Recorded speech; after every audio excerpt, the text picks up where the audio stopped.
જય ગૌ માતા, જય ઠાકોરજી, ધનરાજ પ્રાકૃતિક ફાર્મ, નારણભાઈ વસરા, ગુજરાત, રાજકોટ, ઉપલેટા. આજે આપણી જે એમ કહું કે હું તો કાંઈ છું જ નહીં એમ કહું તો પણ ચાલે, પણ આજે માં ગાયની કૃપાથી, ગૌ માતાની કૃપાથી આજે એવા એવા મહાનુભાવો આપણે ત્યાં બધાયરા છે. આપણે એનો જ પરિચય મેળવીએ અને પછી આપણે આગળ વાતનો દોર કરીએ. તો આપનો પરિચય આપજો. ભગતસિંહ પુરોહિત, બંસીગીરી ગૌશાળા. અનિરુદ્ધસિંહ જાડેજા, જીવન માંગલ્ય ટ્રસ્ટ, અને હાલ અમે બંસીગીરી ગૌશાળા સાથે જોડાય અને સફળ કથાઓના અમે કચકડે મઢીએ છીએ, એટલે લઘુ ફિલ્મો બનાવવા માટે નીકળ્યા છીએ અને લોકસંપર્કના ભાગરૂપે નારણભાઈને ત્યાં પહોંચ્યા છીએ. તો આજે ધન્યતાનો અનુભવ આપણે આ વારે વારે કહેતા હોય કે મારે ક્યાંય કોઈ જગ્યાએ તીર્થ ક્ષેત્રે ક્યાંય જવાની જરૂર છે નહીં. હમણાં થોડોક સમય પહેલાં આપણે ત્યાં દેશી ટાર્જન આવ્યો હતો, જે ઘણા બધા મંદિરો, ઘણા બધા સાધુ સંતોને ત્યાં પોતે દંડવત પ્રણામ કરીને આવ્યા હતા. તો એ મારી ઉર્જામાં, ગાયની ઉર્જામાં આવી ગયા, હું એની ઉર્જામાં આવી ગયો, મારે બધી જગ્યાએ જઈ આવ્યા. તો આજે એ જ રીતે ગૌ માતાની કૃપાથી આજે તમને આજે અહીં સુધી પહોંચાડ્યા. તો એ મારી કોઈ એવી કેપેસિટી નથી કે આજે અમે તમને કંઈ બોલાવી શકીએ કે આ તે, કે કેમ કે આજે જે ક્ષેત્રમાંથી અને જે તમે ફિલ્ડમાંથી અને જે તમે કાર્ય કરી રહ્યા છો ને ત્યાંથી તમે અહીંયા પહોંચ્યા, તો એ માત્ર ને માત્ર મારી ગૌ માતાની કૃપા છે, મારી નંદી મહારાજની કૃપા છે, અને એની ઉર્જા થકી આજે હું કાંઈ છું, આજે મને જે કાંઈ ઓળખે છે એ માત્ર ને માત્ર અમારા ગૌધનને લીધે થઈને જ આ મને બધા ઓળખે છે. અને ખાસ કરીને જે ગાય માતાની અસીમ કૃપા છે. આજે કહે છે કે ભાઈ જે ગાય છે એ તમને ઝીરોમાંથી હીરો બનાવી દે. તો મારી સફળતાની શરૂઆત જાજો સમય ત્યાં થઈ ગઈ, પણ હવે એના અંકુરિત થઈ થઈને નવા નવા પાંદ નીકળવાના ચાલુ થયા છે. એ બધા આપણે બધા પ્રત્યક્ષ જોવે જ છે. તો આજે જે સફળ સ્ટોરી જે ગોપાલભાઈ છે એને જે મુહિમ ચલાવી છે, ગૌકૃપા અમૃતમ બેક્ટેરિયા, અને એની એક એવી સફળ ચેન બનાવી કે જે આજે એમ કહી કે ભાઈ જે આપણે પૈસા ખર્ચીને ન બનાવી શકીએ એ વસ્તુની એને એક એવી સફળ ચેન બનાવી કે આજે મને આપ્યા તો મારે બીજા ખેડૂતોને નિઃશુલ્ક જ આપવાના.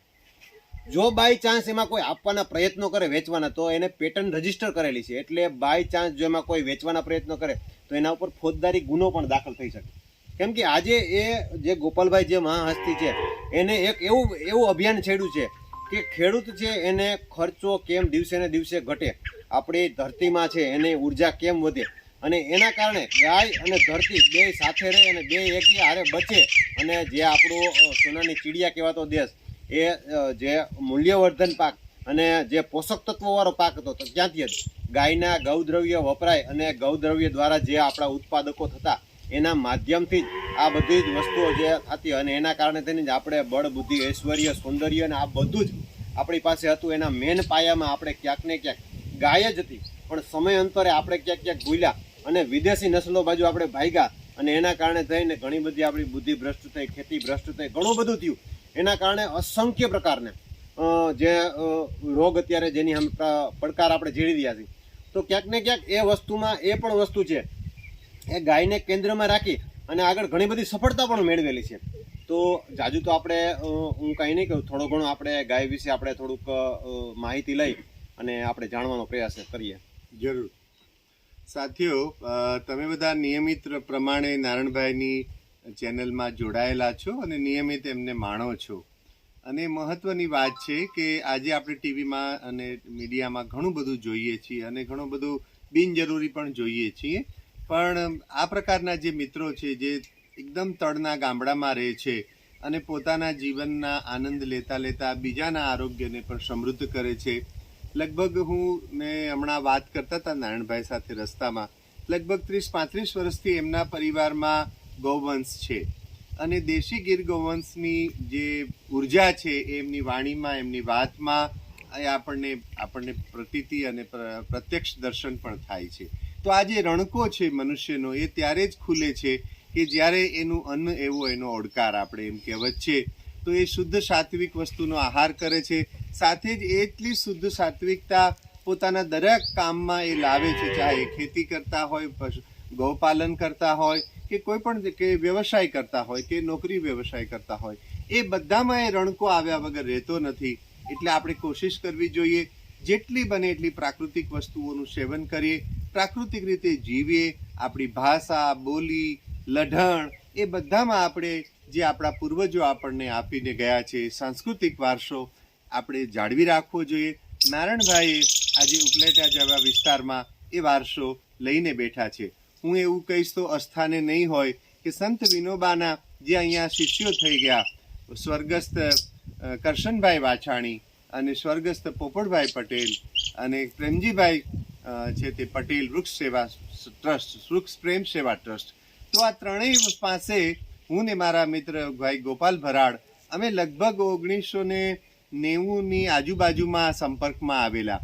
અને એ વખતથી અમે ગોકુલ ગૌસદન અરણીની વાત હોય કે આ બધા કામોની વાત હોય, જમીનના તળ અહીંયા સુકાઈ રહ્યા હતા અને પ્રેમજી બાપાએ જે જળ સંગ્રહનું કામ શરૂ કર્યું, કરશન બાપાએ અરણી ગૌસદનની સ્થાપના કરી, તો અહીંયા જે આ ઉપલેટા વિસ્તારમાં જે કામ થયા છે, મણવર સાહેબ અહીંયા શિક્ષણનું સુંદર કામ કરી રહ્યા છે, સુંદર ધારાસભ્યો આ વિસ્તારે આપ્યા છે, તો એવામાં એ જ પરંપરાને મને લાગે છે કે નારણભાઈ આગળ ધપાવી રહ્યા છે.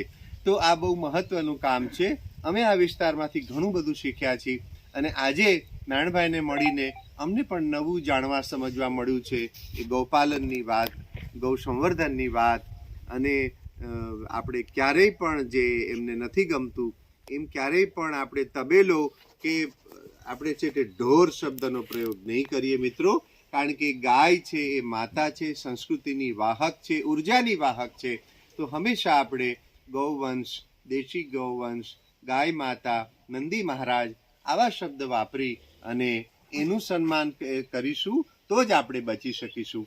તો અમારી ટીમ વતી હું નારણભાઈને ખૂબ ખૂબ એમને ને એમના પરિવારને, કારણ કે એમના પિતાજીના સ્મરણમાં એ ધનરાજ પ્રાકૃતિક ફાર્મ પણ ચલાવી રહ્યા છે, જેમાં ઝેર મુક્ત એ સરસ મજાના ઉત્પાદનો પણ આપી રહ્યા છે. ક્યાંય બજારમાં વેચવા નથી જતા, એમને ઘરેથી જ બધા સ્વૈચ્છિક રીતે લઈ જાય છે, કારણ કે જે પવિત્ર વસ્તુની સુગંધ છે એને બજાર ગોતવાની જરૂરત નથી પડતી. આજે ચારે બાજુથી આપણે ઘેરાઈ ચૂક્યા છીએ.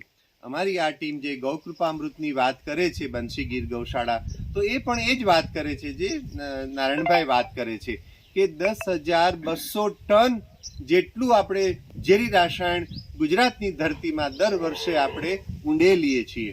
તો આપણે કેટલા બધા ઘાતક થઈ ગયા છીએ, હિંસક થઈ ગયા છીએ અને ભાન ભૂલી ચૂક્યા છીએ. અને વેર અને ઝેર એમાંથી પણ વધે છે, કારણ કે ઝેરવાળું ખાઈએ છીએ તો આપણી વૃત્તિ, ઇન્દ્રિયો અને છે તે આપણા મન એ પણ એવા ઝેરીલા થઈ જાય છે. તો ચાલો મિત્રો, નારણભાઈ જેવા યુવાનો પાસેથી આપણે શીખીએ. વીડી સાહેબ આજે સવારથી અમારી સાથે છે, એમની પાસેથી અમે શીખ્યા. મિતુલ સાહેબ આજે અમારી સાથે છે, એની પાસેથી અમે શીખ્યા. તો આપણે બધાનો સરવાળો કરીએ.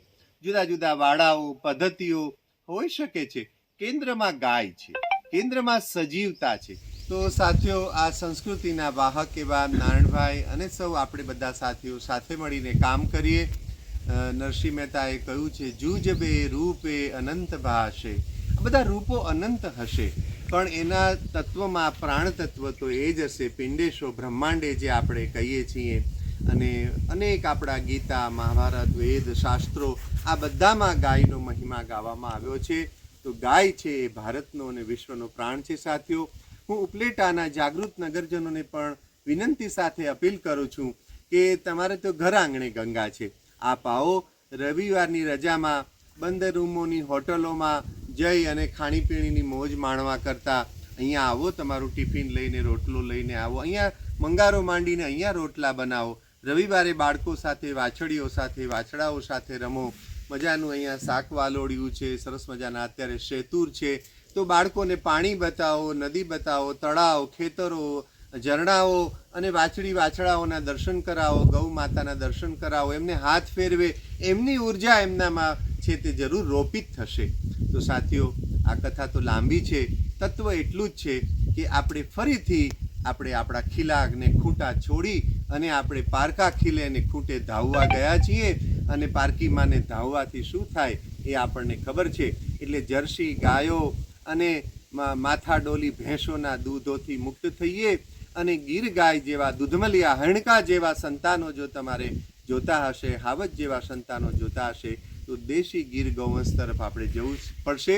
મને આશા છે કે ઉપલેટાની પ્રજા હવે આ ભૂલો સુધારશે અને નારણભાઈ અને શિક્ષક શ્રી મિતુલભાઈ વીડી સાહેબ, આવા જે મિત્રો આખું મંડળ છે અહીંયા કામ કરે છે, એમની સાથે આપ જરૂરથી બેસો અને એમની પાસેથી શીખો.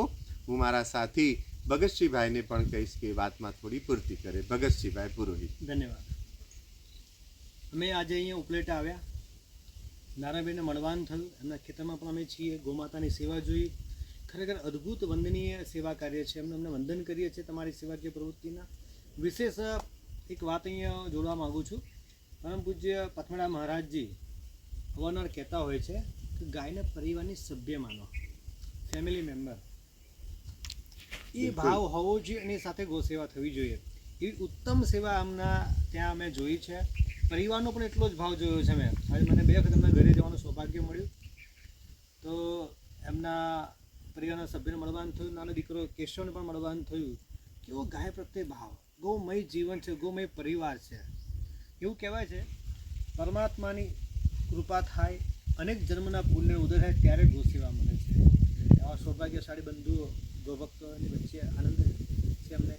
બીજા સાથે નારાયણભાઈનો જે પરિવાર ગૌમય છે, પરિવારના સભ્યો ગૌમાં તે અદ્ભુત ભાવના છે અને સમાજને સારું દૂધ આપવાની એમની દિવ્ય સરસ ભાવના છે. આજે પૈસા આપતા પણ શહેરમાં દૂધ ક્યાં મળતું નથી. દૂધ બહારનું કેવું મળે છે તો કદાચ કોઈ તમારા મિત્ર હોય ને કોઈ લેબોરેટરીવાળા, ટેસ્ટ કર ખબર કેવું આવે છે. પણ આ બધા ભાઈઓ શહેરની અંદર સારું અમૃત જેવું દૂધ પ્રદાન કરે છે. તો જે લોકોને મળે છે બધા સૌભાગ્યશાળી છે, અને જે લોકો નથી મળતો એ લોકો પ્રયાસ કરીને આમના જે ભાઈઓ પાસેથી ગાયનું દૂધ લઈ લો. એવું કહેવાય શાસ્ત્રમાં કે સોનાના સિક્કા આપીને પણ દૂધનું મૂલ્ય ચૂકવો ને તો એ પૂરું મૂલ્ય ચૂકવી શકાતું નથી. અમદાવાદની ખાલી વાત કરીએ, અમદાવાદની તો 200 રૂપિયા લીટર દૂધ અમારે ત્યાં શહેરમાં જાય છે, અને લોકો લેવા માટે તલ પાપડ છે પણ એટલો સપ્લાય નથી. જ્યારે શહેરની તો એથી સસ્તા ભાવમાં મળી જતું હોય છે અહીંયા. તો શહેરના બંધુઓને મારી વિનંતી છે, આવું પ્રાકૃતિક તરીકે પાકેલો ખોરાક જે છે એ લેવો જોઈએ. આપે બધાની પાસે વિકલ્પ છે, પસંદ કરવો જોઈએ. સાથે સાથે ગૌમાતાનું દૂધ અને ઘીનું સેવન કરવું એ ખૂબ સરસ લાભ થશે. અને નારાયણભાઈને બધાને ફરીથી વંદન કરું છું. આપ ઉત્તમ સેવા આપો છો. આપ અહીંથી ગોકૃપા અમૃતમ પણ નિઃશુલ્ક આપો છો. હા, જે લોકો આસપાસના બંધુઓને ગોકૃપા અમૃતમ જોઈતું હોય, ખેડૂત મિત્રોને, તો આપ નારાયણભાઈના બધા ભાઈઓનો સંપર્ક કરજો. અહીંથી મદદ કરજો નિઃશુલ્કપણે. જે ગોપાલભાઈનો જે ભાવ છે તે આપવામાં આવે છે અહીંયા. એકદમ હૃદયના ભાવથી તમને શીખવાડશે, ખેડૂત બતાવશે અને સમજાવીને તમને એ સરસ રીતે આપશે અહીંયા. તો આ બધા અહીં લેવા માટે આવી શકો છો. આપને પણ ગોકૃપા અમૃત વિશે કંઈ કહેવું હોય તો કહી શકો. ગૌકૃપા અમૃતમ બેક્ટેરિયા આમ સામાન્ય રીતે જેમાં વખત મળતું હોય ને એની કદર ન થતી હોય, બરાબર. પણ આ વસ્તુ જો પેકિંગમાં થતું હોય ને તો આની અમૂલ્ય કિંમત છે. પણ જ્યારે પ્રત્યક્ષ વાપરે અને જે પ્રમાણે આગળ એના રિઝલ્ટો મળે ને એ પછી એની કિંમત થાય.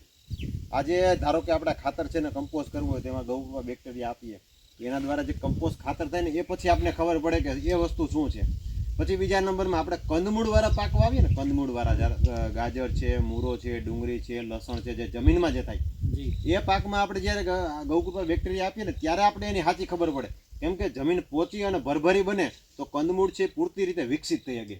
જો એ પૂરતી ભરભરીને પોચી ન થાય તો એ પૂરતી રીતે વિકસિત ન થઈ શકે. અને ત્યારે ખબર પડે. જે ડેવલપ થતા પાક છે ઉપર જે આવે છે એમાં આપણે આઈડિયો ન આવે, પણ જે મેન વસ્તુ કંદમૂળના પાક છે, જે જમીનમાં જે અંદર પાક થાય છે, મગફળી છે, આવા બધા પાક થાય નીચે જ્યારે વપરાય ને ત્યારે ખબર પડે. કેમ કે જમીન પોચીને ભરભરી થાય ત્યારે જ કંદમૂળના નીચેના જે પાકો છે એ પૂરતી રીતે ડેવલપ થઈ શકે અને ત્યારે આગળ વધી શકે. અને ખાસ કરીને જે કોઈ પણ આપણે જે ગોપાલભાઈ જેમ કહે છે, તમે કોઈ પણ પેટર્ન અપનાવો છો એના અમે કંઈ વાંધો નહીં, પણ તમે આ ભેગું વાપરો અને આના એ પછીના તમે રિઝલ્ટ તમે જોશો એટલે અદ્ભુત, અકલ્પનીય, અને તમને વિશ્વાસ ન આવે એવા રિઝલ્ટો મળે. અને ખાલી ખેતીમાં ને આના તો અલગ જગ્યાએ રિઝલ્ટો મળેલા છે. આમાં ઘણા લોકોને લંપીમાં આના રિઝલ્ટ મળેલા જ્યાં સાયન્સ ફેલ થઈ ગયું. ઘણા લોકો આના આપણે લંપીમાં ગાયને આના ગૌકૃપાના સ્પ્રે કરેલા છે, બરોબર છે. પછી ઘણી જગ્યાએ ઘણા લોકોએ નોર્મલી ગાય થોડીક ઓછું ખાતી હોય નાતે કરેલી ગૌકૃપા બેક્ટેરિયા પાયેલા છે, એમાં એને રિઝલ્ટો મળેલા છે. એટલે અકલ્પનીય રિઝલ્ટો છે. અને ખરેખર અને આમ જોઈ તો એમાં કોઈ જાતનું કંઈ નહીં, છાશ અને ગોળ અને જે આપણું મધર કલ્ચર છે, એટલે એમાં બીજું કંઈ લાંબુ વિચારવાનું છે નહીં, કંઈ ઝેર છે નહીં. એટલે એમાં બીજું કોઈ પીલી એક કરેલી હાથે બસ ખાલી એક એને સાચવવા માટે તેને કમ્પ્લીટ પેક ઢાંકી અને ખુલ્લું ન રાખવું, આ બધી વસ્તુ કાળજી રાખવાની. એટલે આમ બધી રીતે સરળ, સહેલું અને બહુ સારામાં સારા રિઝલ્ટો મળતું. એટલે તો આપણે જે પ્રાકૃતિક કરતા હોય તો લગભગ વાપરતા હોય. જો રાસાયણિક કરતા હોય તો એ પણ તમે ભેગા સાથે વાપરો એટલે ખબર પડે કે આ વસ્તુ શું છે. એટલે જેથી કરીને જે નકામો વેસ્ટ કચરો જે આપણી જમીનમાં હોય એને કમ્પોસ્ટ કરવામાં પણ બહુ મદદરૂપ થશે. અને જે કચરો છે એ ક્યાંક ને ક્યાંક ફંગસ ડેવલપ કરતો હોય, નકામી ફંગસ ડેવલપ. જો કમ્પોસ્ટ થશે તો એ ખાતરના રૂપમાં પરિવર્તન થઈ જાય, નકરી ઝેરના રૂપમાં પરિવર્તન છે. એટલે ખાસ કરીને ગૌકૃપા વાપરવાનો ખાસ મારા તરફથી એવું છે કે સારામાં સારો એવો વપરાશ કરવાનો, જેટલું બને એટલો વધારે વપરાશ કરવાનો એવો આગ્રહ રાખવાનો. કેમ કે પ્રત્યક્ષ આપણે રિઝલ્ટો એના જોયેલા છે. એટલે ગૌકૃપા બેક્ટેરિયા છે એના બહુ સારામાં સારા રિઝલ્ટો. અને અમારે અહીંથી તો અલગ અલગ ઘણી જગ્યાએ લઈ ગયેલા છે અને હાલતા લઈ જ જતા હોય. કેમ કે અમે અહીંયા આજુબાજુમાં જોડાયેલા, પછી પાછા અમારે અહીંયા જે આપણે નીલકંઠ ભગત છે વંશની, બરોબર, અમે સતત સંપર્કમાં હોય. તો ઘણી વખત એને ફોન આવતા હોય તો આ બાજુ ના આવે ડાયરેક્ટ સીધું મારું જ સજેસ્ટ કરે કે ભાઈ ઉપલેટા તમને નારાયણભાઈ પાસે મળી જાય. બરાબર. એટલે આ જ રીતે એક ચેનના માધ્યમથી હું એક એવો નાનો એવો હિસ્સો બનેલો છે અને કીધેલું છે કે એની ટાઈમ ગમે ને મારી પાસે જ્યારે હોય બાય ચાન્સ આડાવૃત્તિ હોય તો અમે એકબીજા આપલે કરી લેતા હોય, બરાબર, કે ભાઈ અમારી પાસે હોય ત્યારે લઈ જવાનું. પણ ખાસ એક વસ્તુ એ કે તમારે બીજાને આપવાની, આ ચેન આગળ હાલવાની, આ સ્ટોપ નહીં કરવાની. કેમ કે જે રીતે આગળ ચાલી છે એને આપણે આગળ આખા પૂરા ભારતમાં આને વ્યાપ કરવાનો એક ઉદ્દેશ્ય છે, જેથી કરીને ખર્ચ ઘટે અને ખેડૂતો આ બાજુ પ્રેરિત થઈ અને પુષ્કળ પ્રમાણમાં આનો વ્યાપ થાય. બિલકુલ. તો આ પુસ્તક પણ આપને નિઃશુલ્ક મળી શકશે. આની લિંક નારાયણભાઈ એમના પેજમાં પણ મૂકી દેશે. આ દળદાર જુદું પુસ્તક છે, આ એની કેપ્સ્યુલ નાની કોપી છે, આ પણ આપને મળી જશે. જેમાં મુરબ્બી શ્રી ગોપાલભાઈ સુતરિયાએ દર્શાવેલા 5 ચરણ જે છે, 5 પગથિયા છે, એ 5 પગથિયા ચડી અને આપણે બહુ મિનિટોમાં કલાકોમાં જૈવિક ખેતીની આ ઉત્તમ પદ્ધતિ નિઃશુલ્કપણે શીખી શકીશું, સમજી શકીશું અને ગમતાનો ગુલાલ કરીને બધે વિતરણ પહોંચાડી પણ શકીશું. તો સાથીઓ, મુરબ્બી શ્રી નારાયણભાઈએ કહ્યું એ રીતે આપ સૌ આ પ્રાપ્ત કરી શકો છો. અને ફિઝિકલી જે ખેડૂતો ખેતી કરે છે એ પણ 1 લીટરની બોટલ નિઃશુલ્કપણે અહીંથી પ્રાપ્ત કરી શકે છે. આપ જરૂરથી લાભ લેજો. આમાં અમારા હેલ્પલાઇન પણ છે, વેબસાઇટ પણ છે, જુદા જુદા પેજ છે, એનો પણ આપ લાભ લેજો. ફરીથી આપણે જલ્દીથી મળીશું અને ફરીથી મુરબ્બી શ્રી નારાયણભાઈ સાથે જ વીડી સાહેબ અને મિતુલ સાહેબને અને એમના બધે જ અહીંના ઉપલેટાના બધા સાથીઓના નામ અમને નથી ખ્યાલ, પણ એક બહુ નાનું સરસ સાંસ્કૃતિક પવિત્ર સંગઠન અને મંડળ છે જે સરસ રીતે ઝીણું કાંતીને શાંત ક્રાંતિ કરી રહ્યું છે. આપ એમનો સંપર્ક કરજો. ફરીથી જલ્દી મળીએ છીએ. ત્યાં સુધી બધાને જય ગૌ માતા.